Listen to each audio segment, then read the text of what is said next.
Hello everyone, आप सभी का स्वागत है आपके अपने ब्यूटीफुल से चैनल माधव कृष्णा क्लासेस पे। तो गाइस, जैसा कि आप लोग जानते हैं कि सीबीएसई ने class 9th 10th 11th and 12th का जो सिलेबस है वो अपनी वेबसाइट www.cbse.nic.in पर लॉन्च कर दिया है। तो अगर आप लोगों को वो सिलेबस डाउनलोड करना है तो आप उनकी ऑफिशियल वेबसाइट पर जाकर सिलेबस को डाउनलोड कर सकते हैं। आज हम लोग जो डिस्कस करने वाले हैं वो डिस्कस करने वाले हैं क्लास 10th का मैथ का सिलेबस। तो देखिए, मैथ के सिलेबस में इस बार क्या क्या आपका आ रहा है, क्या चैप्टर आपके डिलीट हुए हैं, कौन से टॉपिक आपको पढ़ने, कौन से टॉपिक नहीं पढ़ने, वो सारी डिटेल आपको इस वीडियो के अंदर आपको देखने के लिए मिल जाएगी। तो देखिए, हमारे पास में जो चैप्टर हैं, हम लोग जानते हैं कि चैप्टर तो सारे ही पढ़ने हैं, कोई ऐसा चैप्टर नहीं है जो हमारा पूरी तरीके से डिलीट हो।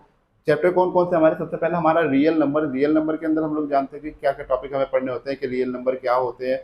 फिर उसके बाद में रियल नंबर के अंदर हम एक प्राइम फैक्टराइजेशन मेथड पढ़ते हैं, ट्री मेथड पढ़ते हैं, और एक फेवरेट क्वेश्चन है उसका जो है इरेशनल नंबर वाला। ये सब चीजें हम लोग उसके अंदर डिस्कस करते हैं। दूसरा चैप्टर है पॉलिनोमियल। पॉलिनोमियल के अंदर देखिए हमारे पास में सब टॉपिक पढ़ने, बस एक टॉपिक आपको नहीं पढ़ना, वो है लॉन्ग डिवीजन मेथड जो आप लोग लगाते हैं। वो टॉपिक आपका नहीं पढ़ना, क्योंकि बहुत लोगों पे पुरानी बुक होगी। तो पुरानी बुक के अकॉर्डिंग मैं बता दूं, कोई एक्सरसाइज नंबर 2.3 और 2.4 जो आपको देखने के लिए मिलेगी, 2.4 ऑप्शनल दिखेगी। पुरानी बुक के लिए बता रहा हूँ, नई बुक के लिए ये नहीं बताई जा रही है। नई बुक तो पहले से ही जो है व्यवस्थित होकर आई है, उन्होंने पहले से ही अच्छे से बनाकर भेजी है। जो टॉपिक डिलीट है उन्होंने डिलीट ही कर रखे हैं।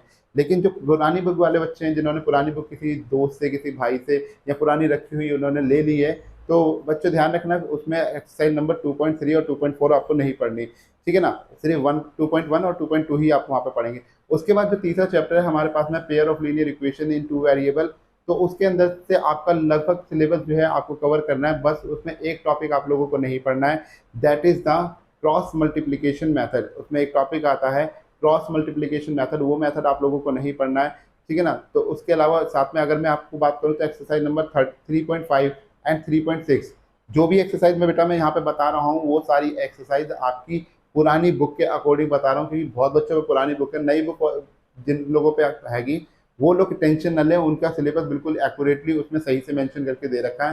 तो आप बेफिक्र होके आप लोग टिक मत लगाइए। जो पुरानी बुक वाले बच्चे हैं बेटा, वो टिक लगा लीजिए कि कौन कौन सी टॉपिक डिलीट हो गए हैं, कौन कौन सा एक्सरसाइज जो है वो डिलीट है। उसके बाद चौथा चैप्टर जो है वो हमारा है क्वाड्रेटिक इक्वेशन। क्वाड्रेटिक इक्वेशन में से कुछ भी डिलीट नहीं हुआ है, आपको सारा का सारा टॉपिक पढ़ना है, यहाँ पे कुछ भी डिलीट नहीं है। पांचवा है हमारा अरिथमेटिक प्रोग्रेशन। अरिथमेटिक प्रोग्रेशन में से भी आपका कुछ भी टॉपिक यहाँ पे डिलीट नहीं हुआ है। छठा है आपका ट्रायंगल। ट्रायंगल के अंदर से आपकी कई सारी चीजें डिलीट हैं, यानी कि जैसे आप लोगों की अगर मैं बात करूं तो एक सिमिलर ट्रायंगल थ्योरम होती थी, इस बार नहीं पढ़नी वो आपको, ठीक होती थी, यानी कि आपकी जो है हम लोग कहते हैं पाइथागोरस थ्योरम होती थी, और कन्वर्ज ऑफ पाइथागोरस ये भी आपको नहीं पढ़ना। सिर्फ यहाँ पर इस बार की जो थ्योरम है आपके पास में, तो वो सिर्फ बीपीटी के बारे में आपको लेके चलना है, और कन्वर्ज ऑफ बीपीटी आपको यहाँ पर पढ़नी है। इसके अलावा आपको कोई भी थ्योरम नहीं पढ़नी। और कुछ क्वेश्चन न्यूमेरिकल जो है वो बीपीटी के ऊपर या सिमिलरिटी ऑफ ट्रायंगल के ऊपर ही आपको देखने के लिए मिलते हैं, जो कि बहुत ही ज़्यादा आसान होते हैं, काफ़ी टफ नहीं होते। बहुत बच्चों को टफ लगती है कि ज्योमेट्री आते के साथ ही उनके सारे अंजर पंजर हिल जाते हैं कि भैया ये क्या बवाल आ जो आपका ज्योमेट्री का पार्ट है। तो कोई टेंशन लेने वाली बात नहीं है, जो भी चीज़ है आप हमारे चैनल पे पढ़ सकते हैं। यहाँ पर चैनल पे आपको सब कुछ कंटेंट मिलेगा और बहुत ही ईजी वे में मिलेगा। उसके बाद जो नेक्स्ट चैप्टर है कोऑर्डिनेशन ज्योमेट्री। कोऑर्डिनेशन ज्योमेट्री में आपका जो पुराना डिलीट था, यानी कि एरिया ऑफ ट्रायंगल का जो पार्ट था, यानी कि एक्सरसाइज नंबर 7.3 जो थी वो डिलीट है आपकी। उसके बाद में कुछ भी डिलीट नहीं है, बाकी सारे के सारे टॉपिक आपको पढ़ने। डिस्टेंस फार्मूला यहाँ पे पढ़ के चलना है, सेक्शन फार्मूला आप लोगों को यहाँ पे पढ़ के चलना है, तो ये सारी चीज़ें आपको यहाँ पर पढ़नी है। उसके बाद अगर मैं अगले की बात करूँ, हमारे पास में ट्रिग्नोमेट्री। तो देखिए, ट्रिग्नोमेट्री में लगभग आपको सारी चीज़ें ही पढ़नी है। बस एक जो फॉर्मूला था, आपको याद होगा लास्ट टाइम भी हमारा वो डिलीट था, 90 माइनस थीटा वाले जो फॉर्मूले लग रहे थे, वो टॉपिक आपको यहाँ पर नहीं पढ़ना है यहाँ पर, ठीक है ना। तो इसके बाद में लगभग सारा कुछ आपको यहाँ पर पढ़ने को मिल जाएगा। उसके बाद में एप्लीकेशन ऑफ ट्रिग्नोमेट्री की बात करें यहाँ पर, तो एप्लीकेशन ऑफ ट्रिग्नोमेट्री के अंदर आपको सब चीज़ें पढ़नी है। उसमें पढ़ने के लिए है क्या, 16 क्वेश्चन आपके हैं, मात्र एक एक्सरसाइज है, एक्सरसाइज 9.1। इसके अलावा कोई एक्सरसाइज उसमें देखने के लिए नहीं मिलती। उसके बाद अगर मैं सर्कल के अंदर बात करूँ तो सर्कल भी एक छोटा सा चैप्टर है आपका, तो सर्कल में भी आपको सब कुछ पढ़ना है। उसके बाद पुरानी बुक वाले बच्चे सुने अब ध्यान से, पुरानी बुक में कंस्ट्रक्शन नाम से एक चैप्टर होगा, तो आप उसको क्रॉस मार दीजिए। कंस्ट्रक्शन नाम का कोई चैप्टर अब नहीं आता है, पुराने टाइम पर आता था ये। अब नई बुक में तो ये नहीं मिलेगा, लेकिन पुरानी बुक में कंस्ट्रक्शन करके 11वां चैप्टर आपका होगा, उसको क्रॉस मार दीजिए, वो नहीं आएगा पेपर में। उसके बाद में बात करें हम एरिया रिलेटेड टू सर्कल, तो एरिया रिलेटेड टू सर्कल के अंदर लगभग चैप्टर आपका आएगा जैसे पिछली बार हुआ था। पिछली बार 12.3 आपकी डिलीट कर दी गई थी, इस बार भी उसको डिलीट कर दिया गया। उसके बाद में नेक्स्ट हम लोग बात करें सरफेस एरिया एंड वॉल्यूम। तो सरफेस एरिया एंड वॉल्यूम के अंदर आप लोग सब कुछ पढ़ेंगे, बस एक टॉपिक को छोड़कर, दैट इज द फ्रस्टम फ्रेस्टम आपको यहाँ पर नहीं पढ़ना है, फ्रेस्टम के बारे में डिटेल देके भी कोई फायदा नहीं है। अगर जरूरत पड़ेगी तो बस एक एग्जांपल मैं बोलता हूँ कि बकेट आपकी जो होती है वो फ्रेस्टम के रूप की होती है, ठीक है ना। तो आपने घर में बाल्टी देखी होगी, बाल्टी आपकी बिल्कुल जो है फ्रेस्टम होती है, तो वो आपको यहाँ पर नहीं पढ़ना। उसके बाद में अगर बात करी जाए तो प्रोबेबिलिटी एंड स्टैटिक, यानी कि प्रोबेबिलिटी और स्टैटिक की अगर हम लोग बात करें तो स्टैटिक के अंदर आपको वही मीन मीडियन मोड तीनों चीज़ें पढ़नी है यहाँ पर, और उसके सारे सारे मेथड पढ़ने हैं जो आपको पेपर में देखने के लिए मिल जाएंगे। उसके बाद में प्रोबेबिलिटी की बात करी जाए तो प्रोबेबिलिटी अपने में एक बहुत छोटा सा चैप्टर है, उसमें कुछ ज़्यादा खास है नहीं पढ़ने के लिए। तो बस यही सिलेबस है आपका जो इस बार आपको पढ़ना है। जो टॉपिक डिलीट थे मैंने आप लोगों को बता दिया कि कौन कौन से टॉपिक डिलीट थे, उसमें क्या क्या नहीं पढ़ना है, ठीक है ना। तो आई होप तो आप लोगों को पूरा सिलेबस समझ में आ गया होगा कि किस तरीके से हमें पढ़ना है। और देखिए पढ़ाई की स्ट्रेटेजी को बहुत अच्छे तरीके से रखेंगे इस बार, ध्यान देंगे कि कैसे कैसे हमें पढ़ना है, क्या कहते हैं। मैं आप लोगों के लिए एक स्ट्रेटेजी वीडियो भी लेके आऊँगा कि किस तरीके से हम लोग पढ़ने वाले हैं और क्या क्या चीज़ें हम पढ़ेंगे, और आप लोगों को कैसे पढ़ना है, कितना टाइम पीरियड आप लोगों को देना चाहिए कौन से सब्जेक्ट के लिए, जिससे कि आप जो है अपने पेपर टाइम में बिल्कुल भी कंफ्यूजन ना हो कि भैया मैंने पढ़ा नहीं था, मुझे अब इतना पढ़ना है, इतने घंटे बैठना है।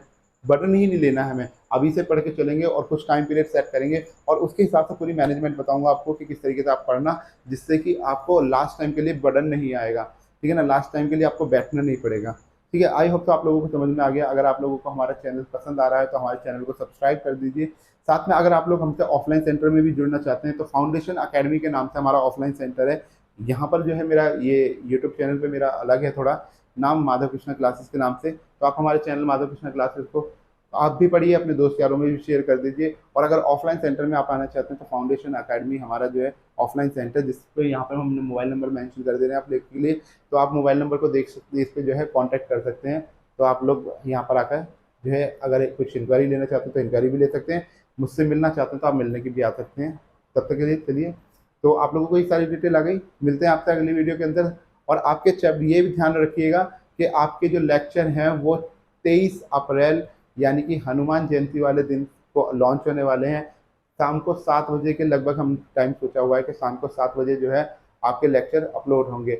पर यहाँ पर एक चीज़ मैं आप लोगों को बता दूं कि लेक्चर साइंस के जो लेक्चर हैं वो हिंदी मीडियम और इंग्लिश मीडियम दोनों में आ रहे हैं, लेकिन जो मैथ के लेक्चर मैं यहाँ पर बना रहा हूँ, मैथ के lecture only and only English medium में है, क्योंकि वहाँ पर जो है ज़्यादातर नंबर्स की बात होने वाली है, तो इसलिए उसको हिंदी इंग्लिश में ज़्यादा कन्वर्ट करने की जरूरत नहीं पड़ी। हाँ, जो स्टेटमेंट वाले क्वेश्चन आएंगे उस केस में मैं हिंदी और इंग्लिश दोनों एक साथ उसी में डाल दूंगा क्वेश्चन के अंदर, जिससे कि आपको डिफिकल्टी नहीं आएगी। और दोनों तरह के बच्चे, जो हिंदी मीडियम वाले हैं, जो इंग्लिश मीडियम वाले बच्चे हैं, वो सभी लोग बहुत आराम से पढ़ पाएंगे और अपने जो है तैयारी को अच्छे से। मिलते हैं आपसे अगली आपकी क्लास में जो कि 23 अप्रैल को होने वाली है, आपकी फर्स्ट क्लास। तो वहीं मिलते हैं आपसे, तब तक के लिए लेते हैं आप लोगों से अलविदा।